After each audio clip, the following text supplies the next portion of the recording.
پوری حجاز کی کتابیں پڑھ ڈالی ہیں اس نے، مگر اپنے بارے میں اقبال مخاطب کر کے کہتے ہیں کہ یہ قلندر بجز حرف دو حرف لا الہ کچھ نہیں رکھتا، اس کے پاس صرف لا الہ کے دو حرف ہیں۔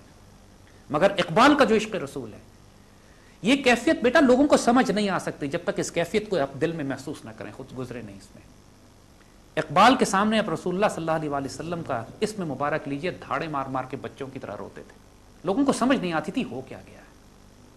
ایک مرتبہ ایک بہت بڑے نواب نے اقبال کو اپنے گھر پہ بلایا کسی مقدمے کے سلسلے میں، تو شاہانہ بیڈ روم ان کے لیے تیار کیا، بہترین ان کے لیے انتظام کیا گیا۔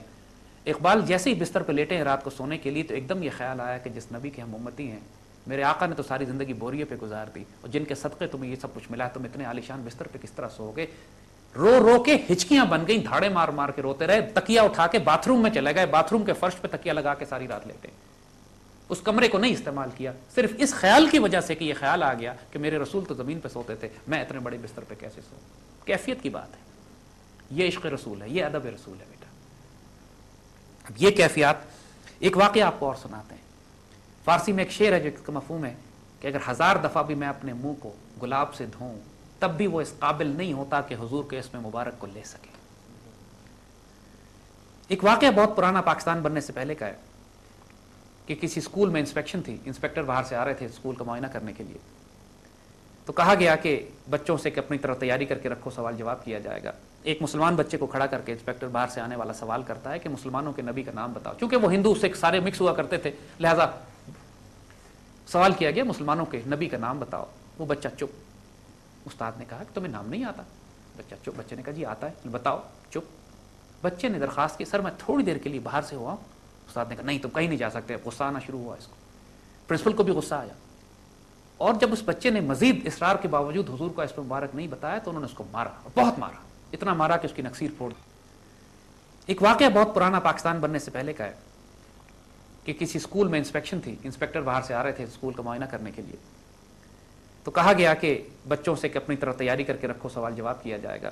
ایک مسلمان بچے کو کھڑا کر کے انسپیکٹر باہر سے آنے والا سوال کرتا ہے کہ مسلمانوں کے نبی کا نام بتاؤ۔ چونکہ وہ ہندو سکھ سارے مکس ہوا کرتے تھے، لہذا سوال کیا گیا مسلمانوں کے نبی کا نام بتاؤ۔ وہ بچہ چپ۔ استاد نے کہا کہ تمہیں نام نہیں آتا؟ بچہ چپ۔ بچے نے کہا جی آتا ہے۔ بتاؤ۔ چپ۔ بچے نے درخواست کی سر میں تھوڑی دیر کے لیے باہر سے ہوا۔ استاد نے کہا نہیں تم کہیں نہیں جا سکتے۔ غصہ آنا شروع ہوا اس کو، پرنسپل کو بھی غصہ آیا، اور جب اس بچے نے مزید اصرار کے باوجود حضور کا اسم مبارک نہیں بتایا تو انہوں نے اس کو مارا، بہت مارا، اتنا مارا کہ اس کی نکسیر پھوڑ دی، خون نکلا اس کا۔ اتنی دیر میں گھنٹی بج گئی، تو استاد غصے میں تو تھا ہی، اس نے کہا کہ تم نام یاد کر کے رکھو، میں تھوڑی دیر میں آتا ہوں اور تم سے پھر پوچھوں گا۔ چند منٹ کے بعد جب وہ واپس آئے تو بچے کے جسم سے پانی قطرے ٹپک رہے تھے، ناک میں اس نے روئی رکھی ہوئی تھی جہاں سے نکسیر پھوٹی تھی اس کی۔ جب اس سے نام پوچھا کہ مسلمانوں کے نبی کا نام بتاؤ، تو اس نے بڑے ادب سے نہ صرف حضور کا اسم مبارک بتایا بلکہ 99 اسماء مبارک سنا دیے۔ اب تو استاد دہشت میں چلا گیا، یہ کیا؟ جب تمہیں آتا تھا تو تم نے پہلے کیوں نہیں بتایا؟ مار کیوں کھائی تم نے؟ وہ بچہ رو پڑا، کہتے سر میرے والد نے مجھے نصیحت کی تھی کہ کبھی بغیر وضو حضور کا نام نہ لینا، میرا وضو نہیں تھا، میں آپ سے درخواست کر رہا تھا کہ مجھے اجازت دیں کہ میں وضو کر رہا ہوں، آپ نے بولنے ہی نہیں دیا۔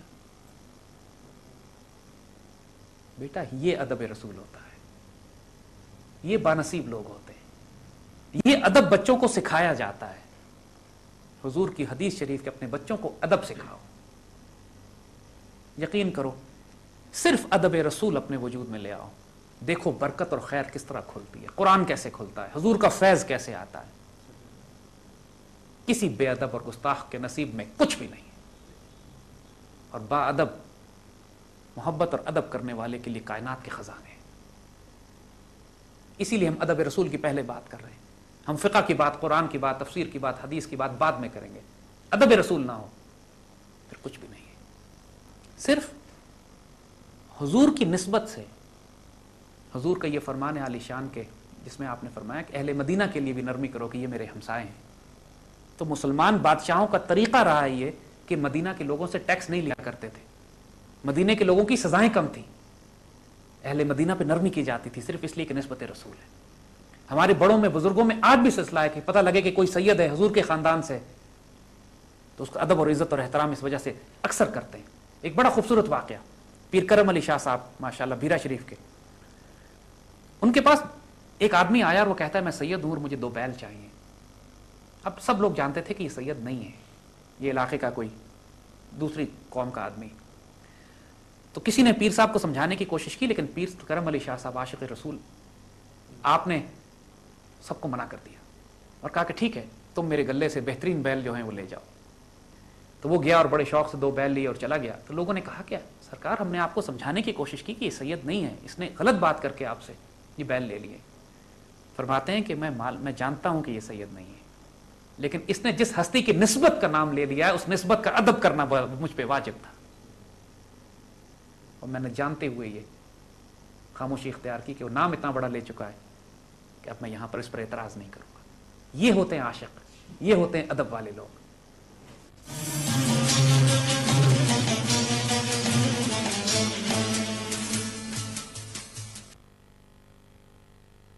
جو سب سے خوبصورت ذکر جو اللہ تعالیٰ نے جس کا ہمیں حکم بھی فرمایا ہے، جو اللہ اس کے ملائکہ بھی، وہ درود شریف. اور درود شریف کی کثرت انسان کو اللہ کے رسول صلی اللہ علیہ وسلم سے قریب کرتی ہے. علامہ اقبال سے جب یہ پوچھا گیا کہ اللہ نے جو کچھ آپ کو عطا کیا ہے کس طرح عطا کر دیا، یہ کوئی مکتب کی کرامت لگتی ہے، کس نے، کسی مدرسے میں تو یہ سب کچھ نہیں پڑھایا جاتا تھا. تو اقبال نے فرمایا جس کا مفہوم ہے کہ میں نے 1 کروڑ مرتبہ درود شریف پڑھا ہے، تم اگر درود شریف اتنی دفعہ پڑھ لو تو دیکھو اللہ تمہیں کیا عطا فرماتا ہے. اور پھر اقبال کا مقام دیکھیے کہ وہ واقعہ زندہ رود میں جو ان کی سوائے عمری ان کے بیٹے نے لکھی ہے، اس میں درج ہیں یہ واقعات کہ ایک مرتبہ کشمیر سے ایک سید زادے آتے ہیں، علامہ اقبال کو دیکھتے ہی دھاڑے مار مار کے رونے لگتے ہیں. تو اقبال سمجھے شاید ضرورت مند ہے، کچھ پیسے نکال کے دینے کی بات کی. انہوں نے کہا نہیں، میں ضرورت مند نہیں ہوں، میرا خواب سچا ہو گیا اس لیے روتا ہوں. انہوں نے پوچھا خواب کیا ہے؟ تو فرماتے ہیں کہ میں نے خواب میں دیکھا ہے کہ ایک جماعت کھڑی ہونی ہے بہت بڑی، اور جماعت کی قیادت خود حضور فرما رہے ہیں، امامت حضور فرما رہے ہیں، اور حضور جماعت نہیں کرا رہے، بار بار مڑ کے پیچھے دیکھتے ہیں اور پوچھتے ہیں جماعت سے کیا اقبال آ گیا ہے. اور پھر کسی فقیر کو بھیجا جاتا ہے، اقبال آتے ہیں، ایک خوبصورت نوجوان آتا ہے، وہ اس کو حضور اپنے داہنی طرف کھڑا کرتے ہیں اور پھر جماعت شروع ہوتی ہے. تو میں یہ دیکھنے آیا تھا کہ وہ وجود ہے کون جس کے انتظار میں حضور جماعت رکوائے کھڑے تھے. بچوں، عشق اور ادب رسول کے جب مقام عطا ہوتا ہے نا، پھر یہ عطا ہوتا ہے تحفہ. درود شریف ایک وہ اللہ تعالیٰ کا ایک ذکر ہے، وہ حضور پہ ایک برکت اور خیر کی دعا ہے. مرد مومن کی دعا قبول نہیں ہوتی جب تک اس کے آگے اور پیچھے درود شریف کے پر نہ لگے ہوئے ہوں. کوئی عبادت سب ضائع ہو سکتی ہے، درود شریف ضائع نہیں ہوتا جو حضور پر بھیجا گیا ہو. حضور صلی اللہ علیہ وسلم سے نسبت اور تعلق اور درود شریف کی برکت ہے، اپنی زندگیوں کا جز بنا لو. ادب رسول کے حوالے سے کبھی کیجول نہ ہونا، کمپرومائز نہ ہونا. جو مرضی کتاب، جو مرضی تبصرے، قرآن کی تفسیریں یا کسی شخص کی کوئی روایت، اگر حضور صلی اللہ علیہ وسلم کے بارے میں کوئی کمزور بات کرتی ہے، سخت بات کرتی ہے، اس کو ریجیکٹ کر دو، وہ گستاخی پہ مبنی ہے، اس سے کوئی فیض نہیں ملے گا تمہیں.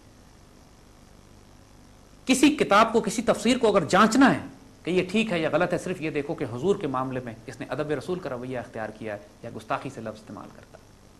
ایک آپ کو چھوٹی سی مثال بھی دے دیتے ہیں کہ صحابہ اکرام رضوان اللہ اجمعین نے کبھی بھی حضور کو پہلے نام سے، فرسٹ نیم سے نہیں پکارا، محمد کہہ کے نہیں مخاطب کرتے تھے. یا رسول اللہ فداکم بی وبی، قربان آپ پہ میرے ماں، میرے باپ، میرے جان، میرے مال، میری عزت، میری آبرو. کسی کو یہ حق نہیں ہے کہ حضور کو پہلے نام سے پکارے. حضور کو یا سیدی یا رسول اللہ کہہ کے مخاطب کیا جاتا ہے. حضرت عبداللہ بن عمر رضی اللہ تعالیٰ عنہ جب حضور کے روضے پاک پہ حاضری دینے کے لیے بھی آتے ہیں، حضرت عمر کے بیٹے حاضری دینے کے لیے آتے ہیں تو کہتے ہیں الصلاۃ والسلام علیک یا رسول اللہ، پھر السلام علیک یا ابی بکر، اور السلام علیک یا ابی، اپنے والد کو پھر سلام کرتے ہیں. حضور کو نام نہیں لیتے، یا رسول اللہ. اور یہ تمام صحابہ کا طریقہ کار یہ رہا. حضرت ابوبکر صدیق بچپن کے دوست ہیں، بچپن کے دوست ہیں. جس لمحے پتہ لگا کہ اب آپ اللہ کے رسول ہیں، مؤدبوں کے غلام بن گئے، ایک قدم پیچھے آ گئے. اس کے بعد کبھی حضور سے آگے پیش قدمی نہیں کی. حضرت عباس، حضرت حمزہ چچا ہیں حضور کے، بھتیجا ہے. اپنے بھتیجا تو بیٹے کی طرح ہوتا ہے، انسان ڈانٹ ڈپٹ بھی کر لیتا ہے ساری باتیں. جس لمحے آپ کو پتہ لگا کہ آپ اللہ کے رسول بن گئے، چچا نے اس کے بعد چچے کا رتبہ چھوڑ دیا، امتی بن گئے، آپ اللہ کے رسول، میں امتی ہوں. ساری عمر پھر یہ معاملہ رکھا. اور یہ ادب آج بھی آپ کو ملتا ہے ان سلاسل میں، ان طریقت والے لوگوں میں کہ جو نسبت رسول کے حوالے سے، کیونکہ نبی جس طرح اپنے صحابہ میں ہوتے ہیں، وہی ادب کا سلسلہ اہل طریقت جو مرشد کا مقام ہے، جس طرح ادب مرشد کا کیا جاتا ہے. آج بھی جو پرانے قدیم سلسلے ہیں، بادب معدب سلسلے ہیں، وہاں پہ مرشد کا جس طرح ادب کیا جاتا ہے، جس طرح ان کے آگے آواز بلند نہیں کی جاتی، جیسے ان کے آگے جھک کے رہا جاتا ہے، جیسے ان کی خدمت کی جاتی ہے، یہ ادب کا سلسلہ آج بھی قائم ہے مرشد والے سلسلوں میں، کیونکہ وہ سنت رسول پر حضور صلی اللہ علیہ وسلم کے اسی مشن کو آگے چلا رہے ہوتے ہیں. یہ ادب میرے بچوں سیکھنا پڑتا ہے، اس ادب کو سکھانا پڑتا ہے. اس حوالے سے جو سوال اب آپ لوگوں کے ہوں تو جزاک اللہ خیر، موسٹ ویلکم. سر میں آپ سے یہ پتہ کرنا چاہ رہا تھا کہ زیارت نبی صلی اللہ علیہ وسلم کس طرح کی جا سکتی ہے، اور ساتھ ہی کہ حضور صلی اللہ علیہ وسلم کے ساتھ اپنی محبت کس طرح بڑھائی جا سکتی ہے. بیٹے جان، زیارت النبی صلی اللہ علیہ وسلم برحق ہے. حضور صلی اللہ علیہ وسلم کا جو اپنی امت کے ساتھ آج تعلق ہے وہ اتنا حیرت انگیز تعلق ہے کہ انسان کی عقل اس کو سمجھ نہیں پاتی. حضور صلی اللہ علیہ وسلم پردہ فرمانے کے باوجود بھی اپنی امت کی خبرگیری فرما رہے ہیں، امت پہ نگاہ بھی رکھی ہوئی ہے. زیارت النبی برحق ہے. صحیح بخاری میں حدیث سے ثابت ہے، تواتر سے تمام مسلمانوں کی تاریخ میں ہزاروں لاکھوں واقعات ایسے ہیں کہ لوگوں کو حضور صلی اللہ علیہ وسلم کی زیارت نصیب ہوتی ہے. اور اس پر تو سینکڑوں کتابیں لکھی گئی ہیں، ہزاروں واقعات بیان کیے گئے ہیں. تاریخ کا جو سب سے مشہور واقعہ جو مسلمان ملٹری ہسٹری کا بھی ہے کہ نور الدین زنگی کو جب حضور خواب میں تشریف لا کے بتاتے ہیں کہ مدینے میں 2 یہودی یا 2 صلیبی حضور کے روضہ مبارک کی بے حرمتی کرنا چاہ رہے ہوتے ہیں، پوری تفصیل بتائی جاتی ہے. نور الدین زنگی اس کے بعد ایک جنگی مہم بناتے ہیں، مدینہ تشریف لاتے ہیں، ان دونوں یہودیوں کو نکالتے ہیں، قتل کرتے ہیں، اور پھر وہ سرنگ بند کروا دیتے ہیں جس سرنگ کے ذریعے حضور کی گستاخی کرنے کے لیے انہوں نے راستہ بنایا تھا.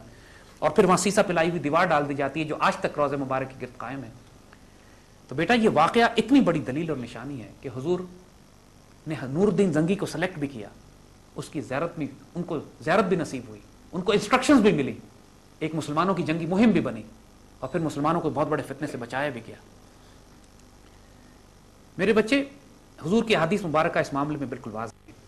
اس کا مفہوم یہ ہے کہ جس نے مجھے دیکھا خواب میں اس نے مجھے ہی دیکھا، کہ شیطان میرے روپ میں نہیں آ سکتا. ایک حدیث شریف یہ بھی ہے جس کا مفہوم ہے کہ جس نے مجھے خواب میں دیکھا وہ عنقریب مجھے بیداری میں بھی دیکھے گا. اس پر ایک بڑی تفصیلی کتاب، بڑی خوبصورت کتاب فیروز سنس کی چھپی ہوئی ہے، عبد المجید صدیقی ایڈوکیٹ صاحب نے لکھی ہے. ہم ریکمینڈ کریں گے کہ اس کتاب کو پڑھیے. اس کتاب کا نام ہے زیارت النبی بحالت بیداری. یعنی اس موضوع پر، اس نام پر کتاب مسلمان تاریخ میں شاید نہیں لکھی گئی. یہ کوئی 20 سال پرانی کتاب ہے، آج تک کسی شخص نے اس پر اعتراض نہیں کیا. تاریخی حوالوں کے ساتھ انہوں نے بات کی. فیروز سنس کی چھپی، جس کو اعتراض ہو فیروز سنس کو پتھر مارے جا کے. لیکن یہ کتاب زیارت النبی بحالت بیداری، یہ واقعات امت کی تاریخ میں کثرت سے ہوئے ہیں. اس کتاب میں تو حضور صلی اللہ علیہ وسلم کی زیارت کے حوالے سے اتنے واقعات درج ہیں جو مسلمانوں کی مصدقہ کتابوں میں سے ہیں. ضرور ریکمینڈ کرتے ہیں ہم اس کتاب کو پڑھیے. آپ کو اس فیض کا اندازہ ہوگا کہ جو 1400 سال سے سنت پہ رسول اللہ صلی اللہ علیہ وسلم کا جاری ہے. اسی لیے آپ خاتم النبیین ہیں، اس لیے کہ آپ کے بعد کسی نبی کی ضرورت اس لیے نہیں ہے کہ حضور صلی اللہ علیہ وسلم کا فیض خود جاری ہے. یعنی اس بات اگر ہم اس میں سے کوٹ کریں ایک واقعہ علامہ اقبال کے حوالے سے، علامہ اقبال بڑا خوبصورت واقعہ یہاں پہ لکھتے ہیں. فرماتے ہیں کہ کنی صاحب کو حضور صلی اللہ علیہ وسلم کی زیارت نصیب ہوئی تو اقبال نے ان کو خط لکھا، اور یہ اس کتاب میں ریفرنس ہے. خان محمد نیاز الدین خان مرحوم کو 14 جنوری 1922 کو شاعر مشرق حضرت علامہ اقبال نے جو خط لکھا اس میں تحریر ہے: حضور نبی کریم صلی اللہ علیہ وسلم کی زیارت مبارک ہو. اس زمانے میں یہ بڑی سعادت کی بات ہے. میرا عقیدہ ہے کہ حضور نبی کریم صلی اللہ علیہ وسلم زندہ ہیں، اور اس زمانے کے لوگ بھی آپ کی صحبت سے اسی طرح مستفیض ہو سکتے ہیں جس طرح صحابہ کرام ہوا کرتے تھے. لیکن اس زمانے میں اس قسم کے اعتقاد کا اظہار بھی اکثر دماغوں کو ناگوار ہوگا، اس لیے چپ رہتا ہوں. لوگ کم علمی کی وجہ سے، ادب رسول کے نہ ہونے کی وجہ سے، عشق رسول کے نہ ہونے کی وجہ سے جو فیض ان کو نصیب نہیں ہے اس فیض کا انکار کر دیتے ہیں کہ جیسے ہو ہی نہیں سکتا آج. یہ واقعات تو قائد اعظم کی سمائی عمری میں واقع بیان کیا جاتا ہے کہ قائد اعظم جب لندن میں تھے تو آپ کو مشاہدے میں حضور کی زیارت نصیب ہوئی تھی، اور حضور نے آپ کو حکم دیا حضور کو تحفے کیسے بھیجے جائیں. آج بہت سے لوگ بقرعید کے موقع پر جب اپنے گھر کے لیے قربانی کرتے ہیں تو آپ نے دیکھا ہوگا ایک قربانی حضور کی طرف سے بھی کرتے ہیں کہ یہ سیدی رسول اللہ کی طرف سے. بہت سے لوگ ایسے ہیں جو عبادات کرتے ہیں، نوافل کرتے ہیں، صدقات کرتے ہیں، اور اللہ سے دعا کرتے ہیں کہ مالک اس کا تحفہ سیدی رسول اللہ کو بھجوا دیجیے. بہت سے لوگ درود شریف بذات خود ایک تحفہ ہے. حضور نے فرمایا کہ تمہیں جو درود شریف پڑھتا ہے جس کا مفہوم ہے کہ وہ مجھ تک پیش کیے جاتے ہیں. جو حضور کے پاس آ کے درود شریف پڑھتا ہے، کچھ حضور خود سنتے ہیں، خود جواب عطا فرماتے ہیں، کچھ